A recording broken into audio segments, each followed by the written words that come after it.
Hello मेरे प्यारे से और सन्नियों, कैसे हैं? आशा करते हैं आप सभी अच्छे होंगे, मस्त होंगे, तंदुरुस्त होंगे और अच्छे से स्टडी कर रहे होंगे। तो चलिए आज हम कराने वाले हैं केमिस्ट्री। केमिस्ट्री जिसको हम बोलते हैं रसायन शास्त्र, जो कि इस वीडियो में हम कराने वाले हैं बहुत ही रोचक और नोट्स। अगर इस वीडियो को अगर आप देख लेते हैं तो यहाँ से आप कोई भी क्वेश्चन हो, धातु और धातु से रिलेटेड, ऑब्जेक्टिव हो, सब्जेक्टिव, आप गर्दा उड़ाकर बना सकते हैं। ठीक है, तो चलिए वीडियो को स्टार्ट करते हैं। अगर चैनल को सब्सक्राइब नहीं किया तो चैनल को सब्सक्राइब कर लीजिए और वीडियो को अपने दोस्त फ्रेंडों के साथ शेयर कर दीजिए। तो पहले से हम बता दें आपको कि ये टॉपिक कौन सा है। ये टॉपिक तीसरा है, यानी कि केमिस्ट्री का तीसरा चैप्टर है धातु और अधातु। धातु किसे कहते हैं और अधातु किसे कहते हैं, धातु और अधातु पर ही रिलेटेड है। तो चलिए सबसे पहले स्टार्ट करते हैं और क्या क्या है उसको समझते हैं। और ये आप ध्यान से वीडियो को देख लेते हैं तो ध्यान से देखने के बाद आपसे इसमें से ऑब्जेक्टिव जितने भी क्वेश्चन होंगे ना, ऑब्जेक्टिव और सब्जेक्टिव, आसानी से उसको धुआं उड़ा सकते हैं। सबसे पहले हम बात करें तो वर्तमान में 118 तत्व ज्ञात हैं, जिसमें से 90 से अधिक धातुएं हैं और 22 अधातुएं और कुछ उपधातुएं। अब देखिए 118 तत्व तो है वर्तमान में, ज्ञात से पता चलता है। ठीक है, हम अपने से नहीं कहते, ज्ञात करने के बाद इसमें 90 से अधिक धातु है। क्या है? 108 में 90 से अधिक जो मिलेगा धातु है और 22 अधातु है और उसमें से कुछ जो है उपधातु है। अब उपधातु क्या है, धातु क्या है, अधातु क्या है, कौन सा धातु होगा, कौन सा अधातु होगा, कौन सा उपधातु होगा, कैसे होगा, चलिए कुछ पिक्चर की सहायता से चलेंगे और कुछ ऐसे बनाएंगे फार्मूला की सहायता से। चलिए पहला हम बात करते हैं धातु की। आपके सामने कुछ दिखाई दे रहे हैं, ठीक है, एल्युमिनियम होगा, ठीक है, यहाँ पे मैग्नीशियम होगा, पोटेशियम होगा। तो यहाँ पे कुछ पिक्चर लिया मैंने, ये आयरन है, ठीक है, जिसको हम क्या बोलते हैं, एफी बोलते हैं, लोहा। ये आपको जो दिखाई दे रहा है इसको एल बोलते हैं, एल्युमिनियम है। और ये जो आपको दिखाई दे रहा है ये क्या है, पोटेशियम है। और ये जो दिखाई दे रहा है सोडियम है, समझे ना।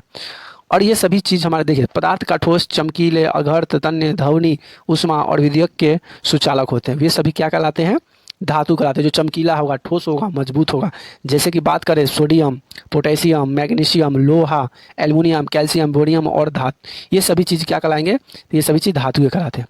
अब धातु का उपयोग कहाँ होता है, कैसे होता है?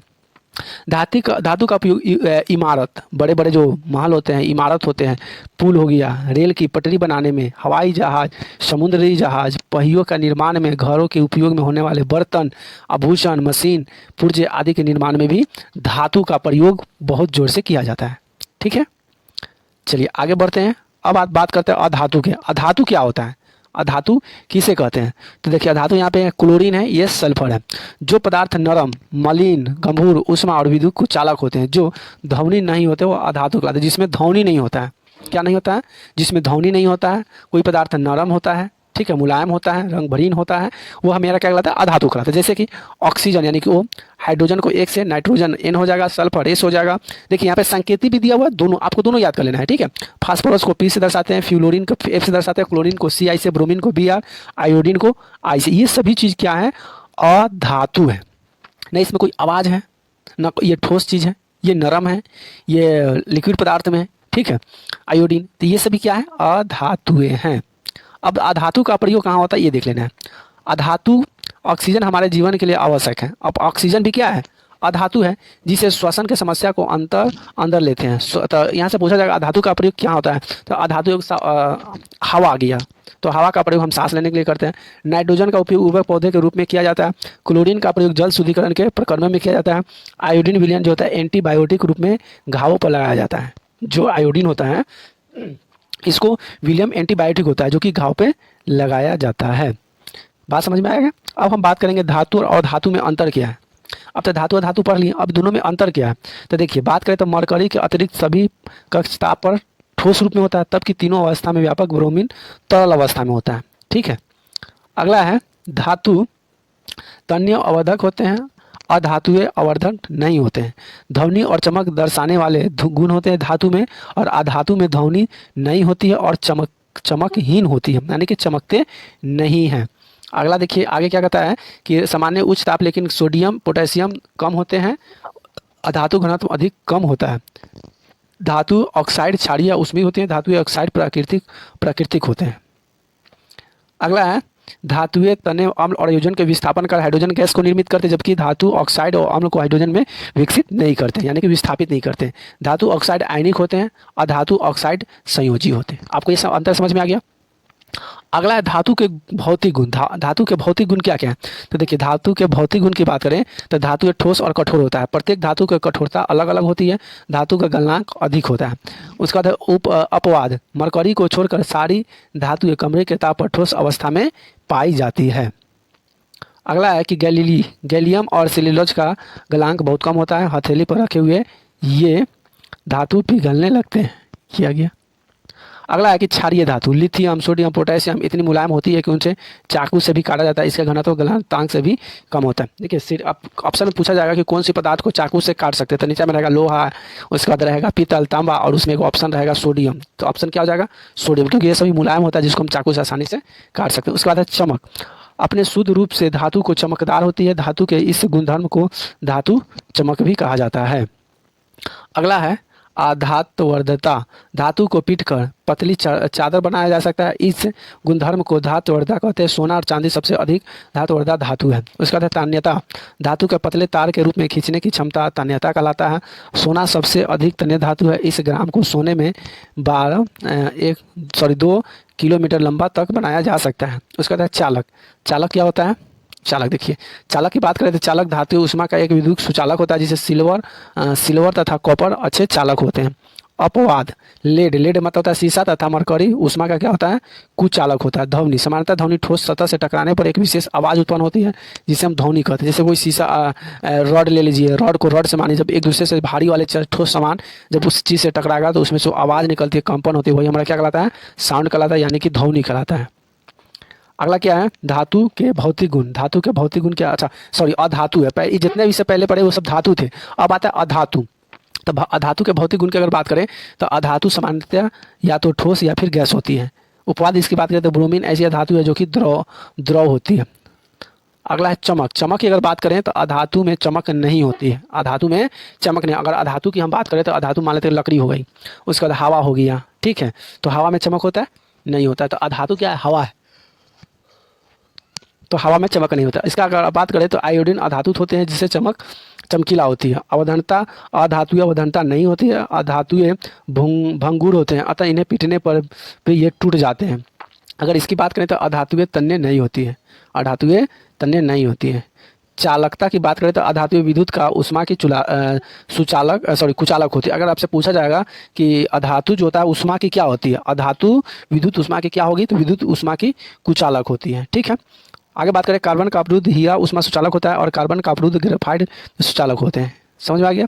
अब बात करेंगे धातुओं के रासायनिक गुणधर्म। इसके क्या क्या गुणधर्म है उसके गुणधर्म की बात कर लेते हैं। धातु एक वायु में क्या है कि धातु एक वायु में, ठीक है, वह रासायनिक परिक्रम जिसमें पदार्थ का ऑक्सीजन का विक्रिया करके उष्मा देती है वह दहन कहलाती है। अब आपसे पूछा गया दहन किसे कहते हैं, तो दहन कहते हैं कि रासायनिक क्रिया में जिसमें पदार्थ जो है ऑक्सीजन के साथ अभिक्रिया करता है और वो क्या कहलाता है? दहन कहलाता है। सामान्यतः धातु के वायु में दहन चमकदार ज्वाला के साथ होता है। लगभग सभी धातु ऑक्सीजन के साथ मिलकर संगत धातु के ऑक्साइड को बनाते हैं। देखिए, धातु और जब ऑक्सीजन बनेगा तो धातु ऑक्साइड बन जाता है। उदाहरण के लिए कॉपर को वायु के उपस्थिति में गर्म किया जाता है तो वह ऑक्सीजन के साथ मिलकर रंग का कॉपर ऑक्साइड बना जाता है। तो कॉपर क्या होता है? उसका रंग जो होता है चेंज हो जाता है। जैसे कि कॉपर C2Cu+O2 और 2C2O कॉपर 2 ऑक्साइड होता है। अगला इसी प्रकार एल्युमिनियम ऑक्साइड प्रदान करता है। एल्युमिनियम A4L+3O2 इतना मिलकर एल्युमिनियम ऑक्साइड बनाता है। अगला हम बात करें धातु ऑक्साइड के गुणधर्म। धातु ऑक्साइड के गुणधर्म क्या होता है? धातु ऑक्साइड के गुणधर्म सामान्यतः धातु ऑक्साइड के प्रकृति क्षारीय होते हैं। अब पूछा जाएगा धातु के ऑक्साइड की प्रकृति कैसी होती है, तो क्षारीय होती है। ऑक्साइड की प्रकृति क्षारीय होने के पश्चात इसमें अम्लों की क्रिया का लवण एवं जल प्रदान करने से होता है। लेकिन एल्युमिनियम ऑक्साइड में जिंक ऑक्साइड जैसे कुछ धातु ऑक्साइड अम्लीय क्षारीय दो प्रकार के व्यवहार प्रदर्शित करते हैं। आगे हम बात करें तो अम्ल तथा क्षार एक एल्युमिनियम ऑक्साइड होता है जिसका निम्न प्रकार की क्रिया करता है। ठीक है, सोडियम एलिमेंट से बना जाता है। अगला, अधिकांश धातु ऑक्साइड जल में घुलनशील होते हैं। अधिकांश जो होते हैं अधातु जो होते हैं क्या होते हैं? अधिकांश धातु जल में घुलनशील होते हैं, लेकिन इनसे कुछ जल में घुलकर क्षार प्रदान कर देते हैं। अगला है कि सोडियम ऑक्साइड एवं पोटेशियम ऑक्साइड में निम्न प्रकार के जल में घुलने को क्षार प्रदान करते हैं। अगला है उभयधर्मी ऑक्साइड। उभयधर्मी ऑक्साइड क्या होता है? तो ऐसे धातु जिनमें क्षार दोनों को अभी करके लवण तथा जल प्रदान करते हैं उभयधर्मी ऑक्साइड कहलाते हैं। ऐसे धातु ऑक्साइड जो अम्ल तथा क्षारक दोनों से अभिक्रिया करके लवण तथा जल प्रदान करते हैं उभयधर्मी ऑक्साइड कहलाते हैं। ठीक है। अगला धातुओं की ऑक्साइड के साथ अभिक्रियाशील क्या कहलाता है? तो धातुओं की अगर बात करें तो धातुएं ऑक्साइड के साथ विभिन्न प्रकार के विभिन्न क्रियाशील प्रदान करते हैं तथा पोटेशियम, सोडियम और जैसे कुछ धातु इनकी तेजी से अभिक्रिया कर खुले में रखे गए आग को पकड़ लेते हैं। अगर सोडियम को अगर रखा जाए ना, पोटेशियम सोडियम को, तो कुछ धातु क्या होता है, तेजी से अभिक्रिया करता है। जैसे कि मान लेते हैं कि आप पेट्रोल देख लीजिए, बहुत तेजी से फैलता है और उसमें आग भी बहुत जल्दी पकड़ लेता है। सिल्वर एवं गोल्ड अत्यंत अधिक ताप पर भी ऑक्सीजन के साथ अभिक्रिया नहीं करते हैं। अगला इसमें क्या करा है कि समानांतर तौर पर मैग्नीशियम, एल्युमिनियम, जिंक, लेड आदि धातु सतह पतली परत पर चढ़ाई जाती है और ऑक्सीजन के यह परत धातु को पुनः ऑक्सीजन क्रिया के सुरक्षित रखा जाता है। मार्ग यानी कि गर्म करने पर आयन का दहन नहीं होता। उस वक्त गर्म किया जाता है लोहा को तो उसमें पिघलता नहीं, लेकिन जब वह बनन का ज्वाला में लोहे चूर्ण से डाले जाते हैं तब वह तेजी से जलने लग जाते हैं। चलिए क्वेश्चन नंबर देखिए, ये क्या करा कि धातुओं की ज्वलन के साथ अभिक्रिया, जलन की अभिक्रिया की धातु का धातु का ऑक्सीजन उत्पन्न करती है और धातु का ऑक्साइड घुलनशील होता है जो जल में घुलकर धातु ऑक्साइड को प्रदान करते हैं, लेकिन सभी धातुएं जल के साथ अभिक्रिया नहीं करती है। अब यहाँ देखिए, धातु जल जब मिलता है तो धातु ऑक्साइड बनता है और प्लस हाइड्रोजन बनता है। धातु ऑक्साइड प्लस जल को मिलाते हैं तो धातु ऑक्सीजन का निर्माण। जैसे कि पोटेशियम सोडियम एक जैसे ठोस ठंडे जल के साथ तेजी से अभिक्रिया करती है। सोडियम और पोटेशियम का भागशाली तथा से ऊष्माक्षेपी होता है, अतः इसे उत्सर्जित हाइड्रोजन का उत्पीड़ित हो जाती है। अगला कहता है कि K2 और समझ लीजिए ऊष्माक्षेपी क्या कहता है और ये क्या है। ठीक है।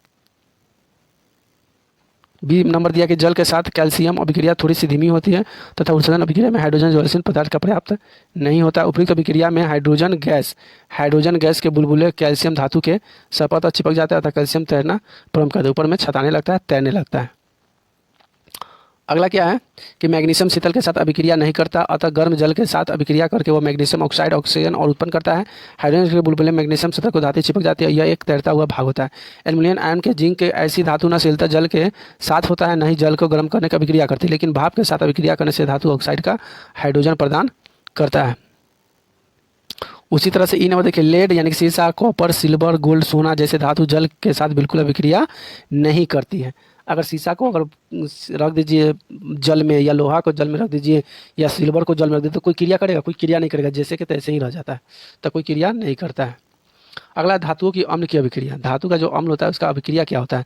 तो धातु अम्लों की अभिक्रिया के संगत लवण और हाइड्रोजन को प्रदान करता है, जिससे कि धातु प्लस तनु अम्ल जुड़ते हैं तो लवण एवं ऑक्सीजन प्राप्त होता है। सोडियम तथा पोटेशियम धातु के अम्लों के साथ अत्यधिक तीव्रता पर क्रिया करती है, क्रिया यानी कि काम करती है। अगर इसकी नोट्स की अगर बात करें तो धातु नाइट्रिक अम्ल के साथ अभिक्रिया कर हाइड्रोजन जैसे नहीं उत्सर्जित नहीं करती, क्योंकि HN3 और पर्वत ऑक्सीजन के साथ उत्पन्न H2O ऑक्सीजन जल के साथ परिवहन कर देता है और स्वयं नाइट्रोजन के किसी ऑक्साइड में औपचारिक की जाती है। लेकिन मैग्नीशियम एवं मैग्नीज अतिमनु HNO3 अभिक्रिया कर H2 गैस उत्सर्जित करती है। सभी विभिन्न धातुओं में तनु जो होता है एक साथ OH और क्रिया करने की देर निम्नलिखित Mg जो होता है इतना कॉपर तनु और HCl के साथ अभिक्रिया नहीं करता है।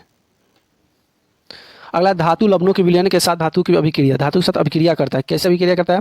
तो अधिक क्रियाशील धातु ने अपने कम अभिक्रिया से धातु के साथ यौगिक विलयन गलित अवस्था में स्थापित हो जाती है और विस्थापन अभिक्रिया कहलाता है। अगर A और B के उष्मित विलयन में स्थापित कर देती है तो धातु A की अपेक्षा B अभिक्रियाशील करेगा। ठीक है। अब देखिए सक्रिय श्रेणी क्या होता है। सक्रिय श्रेणी वह सूची जिसमें धातु क्रियाशील अवरोही क्रम में व्यवस्थित किया जाता है। जैसे K से होता है पोटेशियम सबसे अधिक क्रियाशील होता है, सोडियम नीचे की तरफ जाता है, कैल्शियम भी नीचे की तरफ जाता है, यानी कि नीचे आएगा तो घटती हुई आएगा, ऊपर जाएगा तो बढ़ेगा। यानी कि Mg की बात करें तो मैग्नीशियम जो कि नीचे घटेगा, एल्युमिनियम भी घटता है, जिंक भी घटता है, आयरन भी घटता चला जाता है, लेड भी घटता है, हाइड्रोजन, ये सभी क्या होगा आपस में घटते हुए प्रतीत होंगे। ठीक है। और ऐसे ही प्रतीत करते हुए सबसे अगर बात करें तो गोल्ड यानी कि सोना जो होता है सबसे कम प्रतीत करता है। ठीक है। चलिए क्वेश्चन नंबर देखिए क्या कहता है कि धातु की अधातु के साथ अभिक्रिया। धातु के साथ अब अधातु को अभिक्रिया काम कैसे करता है? तत्वों के क्रियाशील संयोजन के पूर्ण करने के लिए प्राकृतिक रूप से समझाई जा सकती है।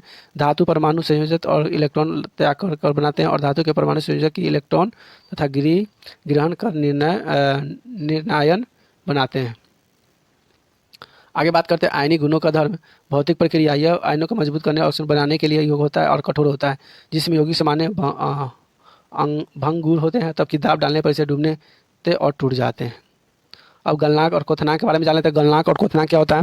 तो आयनिक यौगिक को गलनांक एवं क्वथनांक बहुत अधिक होता है, क्योंकि बहुत अंतर आयनिक आकर्षण को तोड़कर एक ऊर्जा पर्याप्त की मात्रा बन जाती है। अगला है घुलनशील। घुलनशील क्या होता है? वैदिक संयुक्त यौगिक में समानता जल में घुलनशील तथा किरोसिन, पेट्रोल आदि विलयक एवं विलयक होते हैं।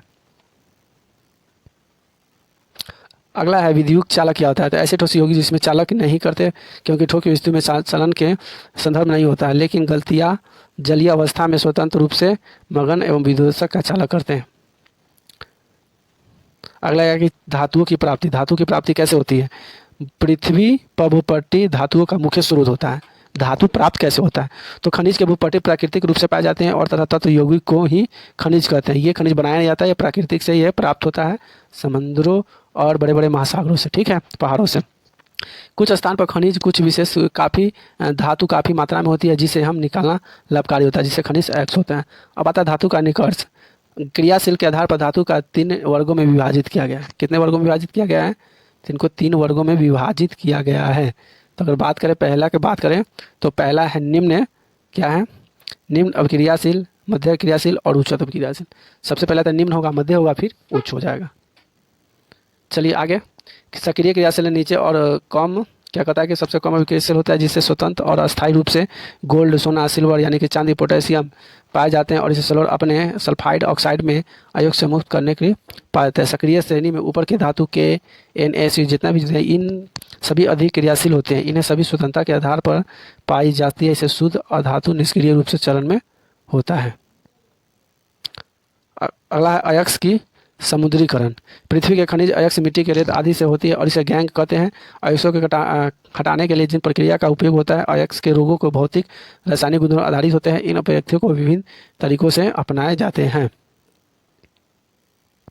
अगला है सक्रियता श्रेणी में धातु और धातु के बारे में। उदाहरण के लिए ये सभी आप आसानी से पढ़ सकते हैं। यहाँ पे धीरे धीरे आपको सेलेक्ट कर रहा हूँ, आप इसको ध्यान से स्टडी करते रहिए, इसको पढ़ते रहिए।